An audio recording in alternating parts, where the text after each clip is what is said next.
దాన్ని ఒకటి రైతులకు నీరు సరఫరా చేయడం అనేక పద్ధతుల ద్వారా, రెండవది రైతుకు పెట్టుబడి ఇవ్వడం, సరైన సమయంలో రైతు బంధు అనేటువంటి కార్యక్రమాన్ని దేశంలోనే వినూత్న కార్యక్రమాన్ని మొట్టమొదటిసారి తీసుకొచ్చి టైం మీద అదనుకు వాళ్ళకు అందేటట్టుగా రైతు బంధు పెట్టుబడి సహాయం చేయడం, మూడవది 24 గంటలు రెప్పపాటు కూడా పోకుండా నాణ్యమైనటువంటి విద్యుత్ సరఫరా చేయడం, నాలుగవది రైతుల యొక్క పంటలన్నీ కూడా 7,600 పైచిలకు కొనుగోలు కేంద్రాలు రాష్ట్ర వ్యాప్తంగా ఏర్పాటు చేసి ప్రతి గింజను ప్రభుత్వమే కొనుగోలు చేయటం, ఐదవది రైతులకు అనుకోకుండా ఏదైనా సంభవిస్తే వాళ్ళకి రైతు బీమా ఏర్పాటు చేయటం. ఇటువంటి నిర్దిష్టమైనటువంటి పనులతోని వ్యవసాయ రంగం అద్భుతమైనటువంటి దశకు తెలంగాణలో పోయి దానికి మీరందరూ కూడా సాక్షులు. 2014 ముందు 30-40 టన్నుల ధాన్యం కూడా పండించినటువంటి తెలంగాణ 3,40 లక్షల టన్నుల ధాన్యానికి మించిన తెలంగాణ 3 కోట్ల పైచిలకు ధాన్యాన్ని ఉత్పత్తి చేసి పంజాబ్కే పోటీగా నిలిచి దేశంలో అగ్రస్థానానికి పోయేటువంటి పరిస్థితికి దూసుకొని పోయింది. ఇది కట్టుకథ కాదు, పిట్టకథ కాదు. ఇది నిజంగా ప్రజలందరి సాక్షిగా, మీ అందరి సాక్షిగా జరిగినటువంటి దృశ్యం మనం చూసినటువంటి. చాలా బరువైనటువంటి గుండెతో నేను మాట్లాడుతూ ఉన్నా, బాధ కలుగుతూ ఉంది. ఇంత షార్ట్ పీరియడ్లో వితిన్ 100 డేస్ 110 డేస్లో ఇంత దుర్భరమైన పరిస్థితి చూస్తామని మేము అనుకోలేదు. రైతులు ఇంత ఏడ్చేటువంటి పరిస్థితికి పోతారని కూడా అనుకోలేదు. మా సమాచారాన్ని బట్టి, అందినటువంటి సమాచారాన్ని బట్టి 100 రోజులలో 200 మంది రైతులు ఆత్మహత్యలు చేసుకున్నారు. కొందరు కరెంటు షాకులతోని, కొందరు ఆత్మహత్యలు వరసి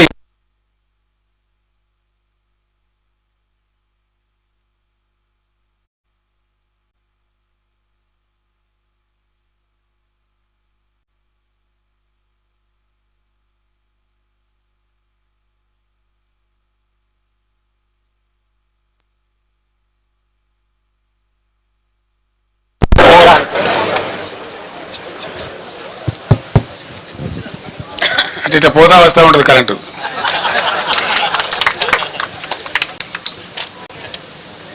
ఇప్పుడు మనందరం ప్రత్యక్షంగా చూస్తా ఉన్నాం. సో ఇట్లా 100 రోజుల పరిపాలనలో 200 మంది రైతులు ఆత్మహత్యలు. నేను కొద్దిగా బాధపడుకుంటూ మాట్లాడుతున్న ఆవేదనతో, ఎందుకంటే రైతులు మళ్ళీ ఆత్మహత్య చేసుకునే దుస్థితి ఈ రాష్ట్రంలో వస్తుందని చెప్పి మేము కళ్ళ కూడా అనుకోలే. ఎందుకంటే చాలా వరకు పనులు మేము చేసి పెట్టినాం, పటిష్టంగా చేసి పెట్టినాం. మరి ఎందుకు సంభవిస్తున్నట్టు ఈ ఆత్మహత్యలు? ఈ లక్షల ఎకరాల్లో పంటలు ఎందుకు ఎండిపోతున్నట్టు? దయచేసి జర్నలిస్ట్ మిత్రులతో నేను ప్రార్థిస్తా ఉన్నా, మీరు కూడా ఆలోచన చేయాలి. మీరు ప్రజల పక్షాన, ప్రజల కోసం ఉండేవాళ్ళు కాబట్టి నేను మీకు కూడా అప్పీల్ చేస్తా ఉన్నా, ఈ పరిస్థితి ఎందుకు వచ్చినట్టు మీరు కూడా పరిశీలన చేసి రాయండి. ప్రజల పక్షాన్ని నిలబడండి, రైతుల పక్షాన్ని నిలబడండి. ఇది రాష్ట్రం యొక్క మేలును కాంక్షించి. రాజకీయాలు ఎప్పుడు ఉంటుంటాయండి, రాజకీయాలు పెద్ద ఇష్యూ కాదు. రాజకీయం ఎన్నికలు వస్తే గెలిచేటోడు గెలుతాడు, ఓడతాడు ఓడతాడు, ఎల్లయ్య కాకపోతే పుల్లయ్య కాకపోతే మల్లయ్య ఓడు. అది సాధారణంగా జరిగే విషయం, రొటీన్. దానికి పెద్ద ఇంపార్టెన్స్ లేదు. కానీ ఈ సామాజికమైనటువంటి పరిస్థితి తెలంగాణలో అద్భుతంగా మారి ఉన్నత శిఖరాగ్రాలకు చేరుకొని దేశంలోనే నంబర్ 1 స్థాయికి ధాన్యం ఉత్పత్తిలో ఎదిగిన రాష్ట్రం అనతి కాలంలో, ఇంత స్వల్ప కాలంలో ఎందుకు ఈ బాధకు గురి కావాలి? దీనికి కారణం ఏంటి? నంబర్ 1, అద్భుతమైనటువంటి ప్రపంచ దేశాలు, యుఎన్ఓ దేశంలో దాదాపు 15-16 రాష్ట్రాలు కొనియాడి వాళ్ళు అమలు చేసుకుంటున్న పథకం మిషన్ భగీరథ. ఎందుకు మంచినీళ్ళ కొరత రావాలా? చీఫ్ సెక్రటరీ గారి స్టేట్మెంట్లు ఏమో సోర్సెస్ అన్ని బరాబరే ఉన్నాయి, ఇవాళ భయపడే అవసరం లేదు, మీరు అద్భుతంగా ఉండొచ్చని చెప్తా ఉన్నారు. అసలు హైదరాబాద్ సిటీలో ₹1 నల్లా కనెక్షన్ ఇచ్చి 20,000 లీటర్ల ఫ్రీ వాటర్ ఇచ్చి రాష్ట్ర వ్యాప్తంగా ప్రతి ఇంటిలో నల్లా పెట్టి దీనికి కూడా మీరు అందరు సాక్షి, జర్నలిస్ట్ మిత్రులు కూడా. దానిలో ఎందుకు లోపం వస్తుందంటే నాకు అర్థం కాదు. ఏం కారణం? మేము అసెంబ్లీలో ఛాలెంజ్ చేసినాం, నేను స్వయంగా యాజ్ ఎ చీఫ్ మినిస్టర్, ఈ టర్మ్ లోపల భగీరథ కంప్లీట్ చేయకపోతే వచ్చే ఎలక్షన్లో మా పార్టీ పోటీ కూడా చేయదు, మేము ఓట్లు కూడా అడగమని చెప్పి అంత ఛాలెంజ్గా చెప్పి తీసుకొని ఆ పథకాన్ని కంప్లీట్ చేసినాం. ఆ తర్వాత 5 ఏళ్ళు బ్రహ్మాండంగా నడిపినాం. బిందె పట్టుకొని ఆడబిడ్డ ఇక్కడ కనబడలే రోడ్డు మీద. పబ్లిక్ స్టాండ్ పోస్ట్స్ అన్ని మాయమైపోయినాయి రాష్ట్రంలో. ఏ టౌన్లో కానీ ఎక్కడ కానీ మంచినీటి ట్యాంకర్ మనకు కనబడలే గత 5 సంవత్సరాలు. మరి ఇప్పుడు ఎందుకు బిందెలు ప్రత్యక్షమవుతున్నాయి? ఎందుకు మళ్ళీ నీటి మూతలు స్టార్ట్ అయినాయి?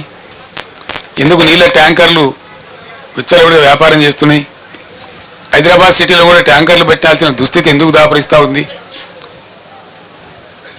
ఇవి ఆలోచించాల్సిన విషయాలు. ఇంకో విషయం ఏంటంటే కరెంటు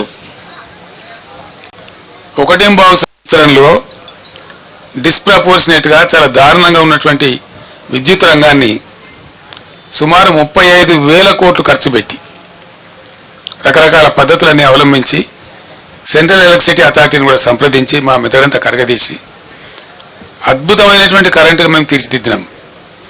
భారతదేశంలో అన్ని రంగాలకు 24 గంటలు 1 సెకండ్ కూడా కరెంటు పోకుండా ఏర్పాటు చేసినటువంటి ఘనత మా ప్రభుత్వానికి. అది మీరందరూ అనుభవించినారు, మీరందరూ చూసినారు. ఆనాడు కరెంటు పోతే వార్త, ఇవాళ కరెంటు ఉంటే వార్త అనే కాడికి వచ్చింది. ఇది ఎందుకు వస్తుందండి నాకు అర్థం కాదు. ఒక సెటిల్డ్ సిస్టమ్. విద్యుత్ అనేది చిన్న విషయం కాదు కదా, నోటి మాటలు కాదు కదా, కట్టుకథలు పిట్టకథలు కాదు కదా. ఒక అద్భుతమైన వ్యవస్థ. దాన్ని తీర్చిదిద్ది 7.5-8 ఏళ్ళు అద్భుతంగా మేము మొత్తం ప్రజలకు సరఫరా చేసినాం. కమర్షియల్ కావచ్చు, డొమెస్టిక్ కావచ్చు, అగ్రికల్చర్ కావచ్చు, ఇండస్ట్రీ కావచ్చు, ఐటీ కావచ్చు, ఇంకా మరి ఇతర రంగమైన కావచ్చు. అందరికి కూడా, ప్రజలందరికీ కూడా 24/7 పవర్ అద్భుతంగా సప్లై చేసిన ఒకే ఒక్క రాష్ట్రం భారతదేశంలో తెలంగాణ, అగ్రగామి రాష్ట్రం.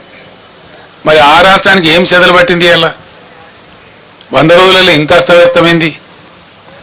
దీని ఉన్న తమాషా ఏంది? కొత్తగా నడిపించేది ఏం లేదు, కొత్తగా మొదలు మోసేది లేదు, కట్టెలు కొట్టేది లేదు, కొత్తగా పెద్ద గడపడలు పట్టి తవ్వేది లేదు.